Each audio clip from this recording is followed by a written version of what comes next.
പഴം വെച്ചിട്ട് എണ്ണയിലൊന്നും പൊരിക്കാതെ എളുപ്പത്തിൽ തന്നെ റെഡിയാക്കി എടുക്കാൻ പറ്റിയിട്ടുള്ള നല്ലൊരു സ്നാക്കിൻ്റെ റെസിപ്പിയാണ് കേട്ടോ ഇന്ന് ഷെയർ ചെയ്യുന്നത്.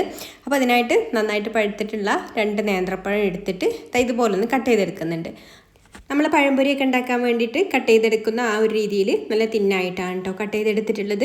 ഇനി ഇതൊരു പാൻ സ്റ്റൗവിൽ വെച്ച് കൊടുത്തിട്ട് അതിലേക്ക് ഒരു 1.5 ടീസ്പൂൺ നെയ്യ് ഒഴിച്ചു കൊടുക്കുന്നുണ്ട്. നെയ്യിൻ്റെ കൂടെ തന്നെ പഞ്ചസാര കൂടെ ഇതിലേക്ക് ചേർത്ത് കൊടുക്കുന്നുണ്ട് കേട്ടോ. ഇനി ഒരു നെയ്യും അതുപോലെ പഞ്ചസാരയും ഒന്ന് മെൽറ്റായിട്ട് വരണം.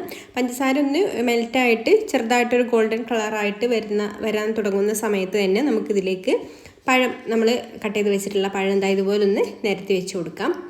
എന്നിട്ട് ഒരു സൈഡ് റെഡി ആകുമ്പോൾ തിരിച്ചിട്ട് കൊടുക്കുക. അങ്ങനെ തിരിച്ചു മറിച്ചൊക്കെ ഇട്ട് കൊടുത്തിട്ട് ഈ ഒരു കളറായിട്ട് വരുന്ന സമയത്ത് നമുക്കിത് എടുത്ത് മാറ്റി വെക്കാം. അപ്പോൾ ഞാൻ 2 ബാച്ചായിട്ടാണ് കേട്ടോ ചെയ്യുന്നത്. അപ്പോൾ ആദ്യത്തെ ബാച്ച് എടുത്ത് വെച്ചതിന് ശേഷം പിന്നെ രണ്ടാമതും ഇതുപോലെ തന്നെ കുറച്ച് നെയ്യും പഞ്ചസാരയും കൂടി ഇട്ടിട്ട് വീണ്ടും പഴം വെച്ചിട്ട് ഇതുപോലെ അങ്ങ് 2 സൈഡും ഒന്നങ്ങ് മൂപ്പിച്ചെടുത്തിട്ട് കോരി മാറ്റി വെക്കുന്നുണ്ട്. ഇനി ഇതാ മിക്സിയുടെ ജാർ എടുത്തിട്ടുണ്ട്. അതിലേക്ക് ഒരു 4 സ്ലൈസ് ബ്രെഡ് ഒന്ന് ഇതുപോലെ മുറിച്ചിട്ട് കൊടുക്കുന്നുണ്ട്. വലിയ സ്ലൈസിൽ ബ്രെഡ് ആണെന്നുണ്ടെങ്കിൽ 4 എണ്ണം വേണ്ട കേട്ടോ, 2 എണ്ണം 3 എണ്ണം ഒക്കെ എടുത്താൽ മതി. അപ്പോൾ അതാ ഇതുപോലെ ഒന്ന് ഇത് ചെറുതാണ് ഞാൻ എടുത്തിട്ടുള്ളത്. അപ്പോൾ ഇതുപോലെ ഒന്ന് ചെറുതായിട്ട് മുറിച്ചിട്ട് കൊടുത്തതിന് ശേഷം പിന്നെ ഇതിലേക്ക് ഒരു 3 കോഴിമുട്ട പൊട്ടിച്ച് ഒഴിച്ചു കൊടുക്കാം.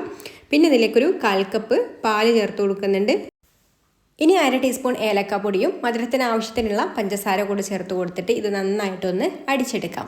അപ്പോൾ ഞാൻ അടിച്ചെടുത്ത സമയത്ത് ഉപ്പ് ചേർത്ത് കൊടുക്കാൻ മറന്നിരുന്നു കേട്ടോ. അപ്പോൾ ഒരു നുള്ളു ഉപ്പും കൂടി ചേർത്ത് കൊടുക്കാം, ഒരു മധുരം ഒന്ന് ബാലൻസ് ചെയ്യാൻ വേണ്ടിയിട്ട്. ഒരുപാട് വേണ്ട, ഒരു നുള്ളു മാത്രം മതി. അപ്പോൾ അതും കൂടി ചേർത്ത് കൊടുത്തിട്ട് ഒന്നും കൂടെ അങ്ങ് അടിച്ചെടുത്തിട്ടുണ്ട്.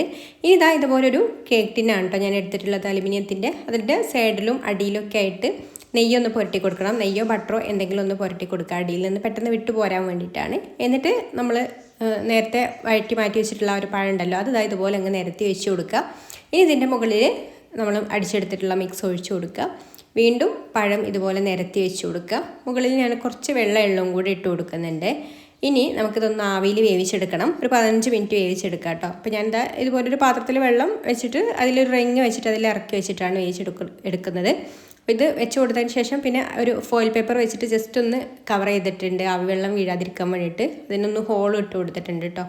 ഇനി നമുക്കിതൊരു 15 മിനിറ്റ് വേവിച്ചെടുക്കാം. പിന്നെ നമ്മൾ എടുക്കുന്ന പാത്രത്തിൻ്റെ അളവിനനുസരിച്ചിട്ടൊക്കെ വേവുന്നതിൻ്റെ ടൈമിലൊക്കെ അങ്ങോട്ടും ഇങ്ങോട്ടൊക്കെ മാറ്റം വരും കേട്ടോ. അപ്പോൾ ഒരു 15 മിനിറ്റിന് ശേഷം ഇതുപോലെ ഒന്ന് കുത്തി നോക്കുന്നുണ്ട് കേട്ടോ. ഞാൻ ഇത് കുറച്ചൊരു തിക്കായിട്ടാണ്, അപ്പോൾ അതുകൊണ്ട് കുറച്ച് സമയം വരുന്നുണ്ട്.